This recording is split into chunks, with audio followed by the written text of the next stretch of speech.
everyone, welcome to the Age of Listening channel. Today we're going to be looking at the Hierophant card. I really do feel like it's been bugging me quite a bit about the true meaning of the card. So I thought we'd unpack it as quickly as I can and get to the meaning.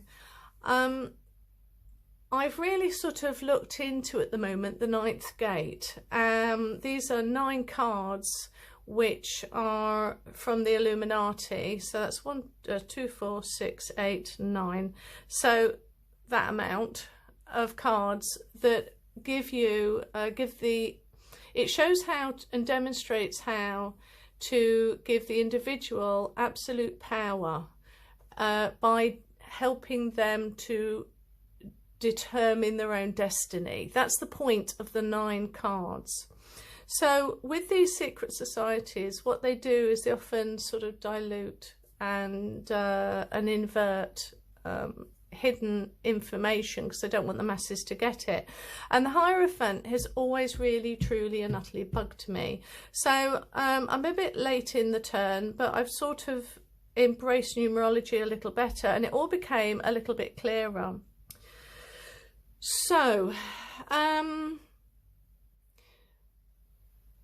basically, we'll start off with the Fool's Journey, and a lot of people turn around and they say, "Oh, Fool's Journey is a way to actually look at the cards to give some sort of sense to it." I believe that the Fool's Journey starts at the end of the major arcana or the beginning. But it's not really number 1, it's 0. It's restart, reset, renew, new journey. It's that sort of thing. So it's kind of floating in the ether. Okay. From the Fool's Journey perspective, though, we can remain on fairly safe ground. We know from the 9th gate that there's a journey of enlightenment, and the major arcana is a mirror and watered down version of what was kept hidden. So let's look at today the numerology of the Hierophant card. Let's look at it from the perspective of what's in front and what's behind it, and let's really have a quick gander at what it really means. Because my belief here is that the Hierophant card is a bit of an inversion to put us off track of what they don't actually want us to know. It's the card I wish I could chuck away. But we can't do that because actually it's really important. And my guide's been like, this is what I've been trying to teach you this whole time. And so that's what we're doing today. Numerology 5, what does it mean? 5 is all about conflict, change, chaos, instability. And so let's have a look at some of these cards in the other. So we've got Pentacles, we've got Cups, Swords and Wands. So let's look at them briefly. You probably know them, but let's look at them. So here we've got, let's do this. 5 of Wands, we have combative energy.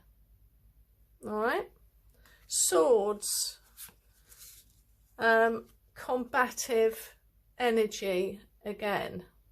This is more, this person is out for themselves. That's when I see this, I always think, yeah, if this card comes into a deck, I think, yeah, they're only going to be thinking about what they want out of the situation. Stay clear. Or just be warned, you know. Then we've got the 5 of Cups, loss and grief. Yeah. And then here again we've got defeated, feeling left out, again, loss. Something's happened and this is the result. Something's happening or has just happened, someone's going to lose out. So there's a general feeling here of loss, or well, someone's going to lose. Someone's going to win, but someone's going to lose. Okay. But all of these cards, when you look at them in their direct order, it's all about hope. A chance of victory is coming next, unless this person, of course, stays in this grief-stricken place. But on the whole, if you're, you know, sort of forward-moving individual, there's always hope, victory. And they allude just by the fact, you know, when you're at the bottom, when you're at the deepest sort of part of your life, there is only one way up. So these all really allude to a chance of change of mind, heart, body and energy. So let's look at the cards in front and behind then. So we have the Magician, now new opportunities, potential, number 1, okay? So we can see here that this is the beginning of knowing who you really are. And with its mate, you are a spiritual being having an earthly experience. Duality, number 2, choice. Then we have the power couple of the Empress and the Emperor. So here, this is number 3. 3 always mean growth, creativity, groups. 4 is all about manifestations, foundations, stability. Now, so we've got earthly realms and then the physical realms, the physical Mother Earth, and then we have the institutions, what we make, because it is a 4. It's about the foundations, the laws of life, the laws of humanity. And then we have blind belief, the authority given by believers to the Hierophant. Suddenly, you know, that he decides and shows exactly what people should do to be saved. What? He has secret understandings. What? No. This whole deck is about giving the individual absolute power, individual absolute power to determine their own destiny. And here it suddenly says, right, lean on your own guru. There may be somebody come along that can help you. Just didn't make sense to me.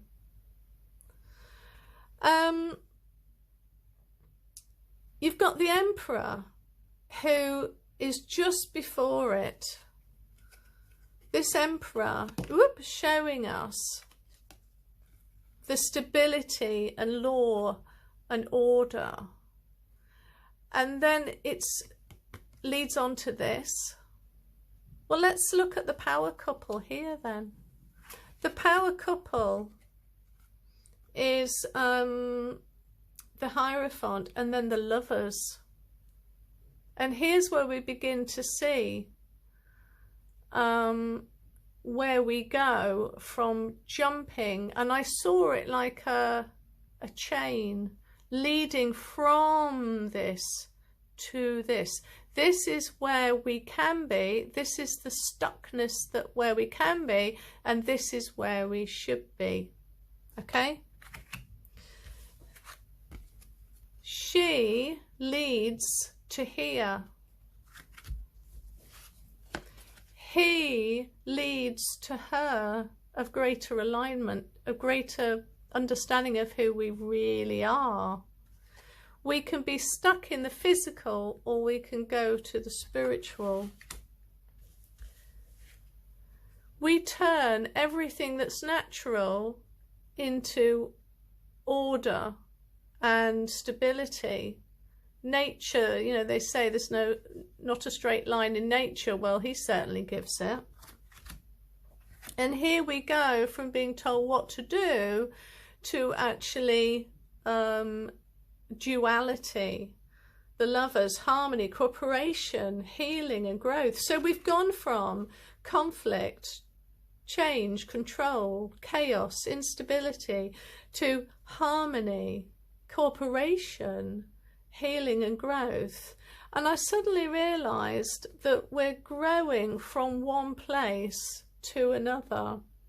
We can make what is given to us naturally into something that we can use. We are earthly beings that are turning and should turn into spiritual beings, and so forth. You've got here the Chariot deciding, what do you want to do? How should you go forward? Well, we should go forward with inner strength. We should always pick the white horse, or whatever the animal, because they often have different animals on here. But we should go from, okay, we have the choice, but we should always choose that inner strength. Remember, she's not pulling open the mouth of the lion, she's shutting the lion's mouth. She has gained control. It's no longer, this is almost like a teenager. I always think of this as the teenager card. Yay, let's go. Bags are packed, getting in the car. Yo, yo, yo. But this card is saying, you have a choice. Are you going to go with the dark or the light? Are you going to go with your feelings, or are you going to go with your spirituality? Which way are you going to choose to go with this great enthusiasm? And the answer is the white horse. And the answer is self-control. Taming that natural sort of reactive emotion into one that's much more controlled. The other power couple is the Hermit and the Wheel of Fortune. Here we have the man that has learnt so much already, and he's realizing that because that's a 9, so 9 means attainment, fulfillment, fruition. It's sort of going into going deep within. And then you've got 10, the end of cycle, completion, renewal. Most people don't get to this stage, but you've got to get to this stage in order to realize that you've got growth and wisdom here. What comes up must go down. After you've been in a cave and you realize, blimey, I'm in a game. This is the game. It's the Wheel of Fortune. So let's go then and just finish up here, because I wrote some notes. I just want to write it down.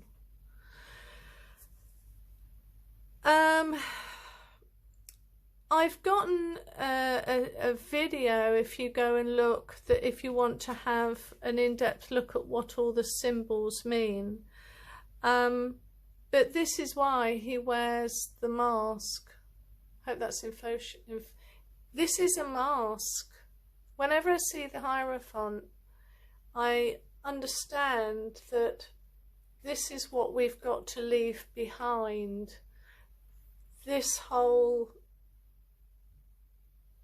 institutions that are telling us what we should believe, so that we can enter into the gates of heaven or enter into a new world.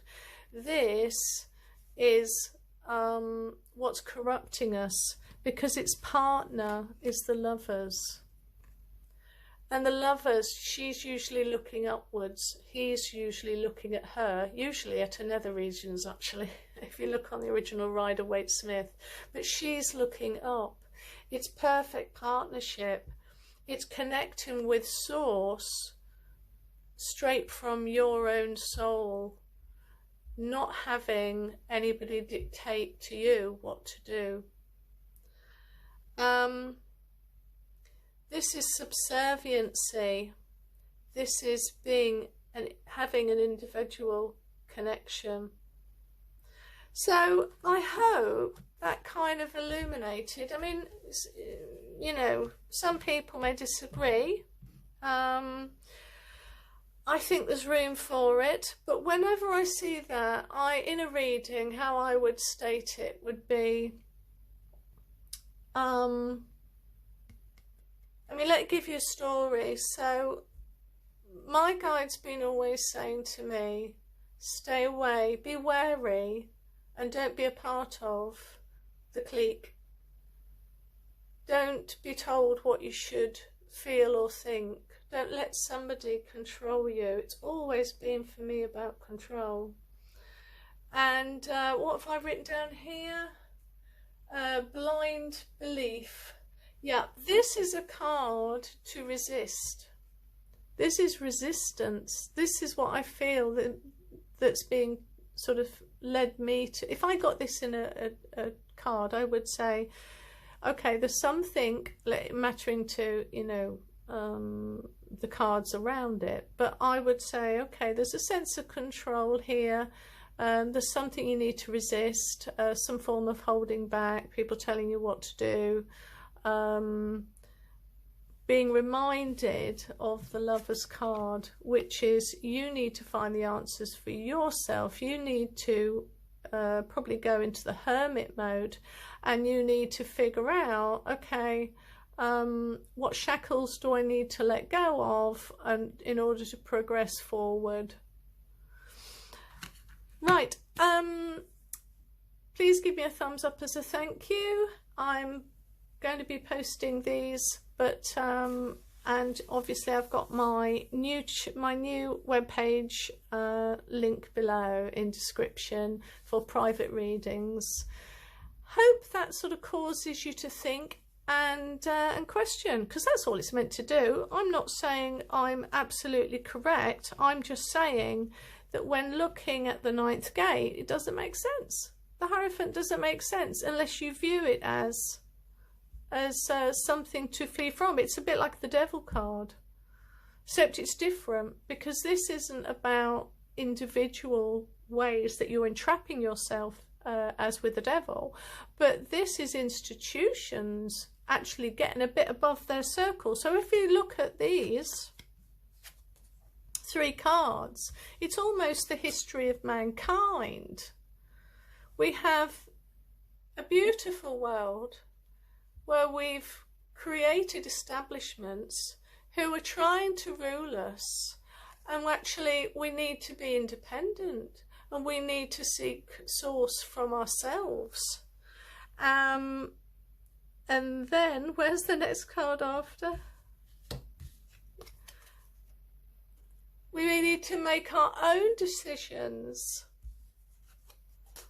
We need to control ourselves on how we think and feel, and we need to be in control of them.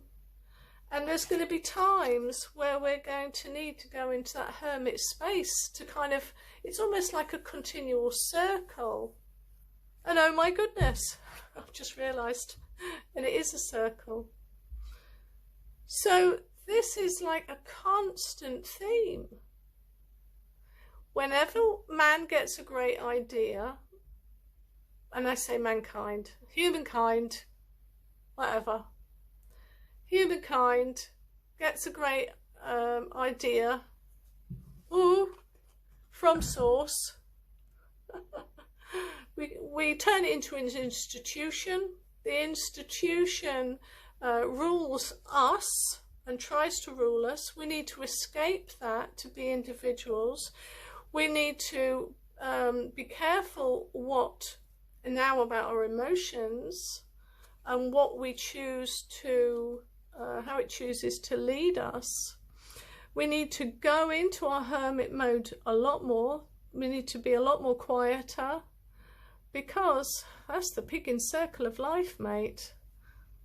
Right, I hope that blessed you. It was a wow for me. I didn't see that coming. Thumbs up and share.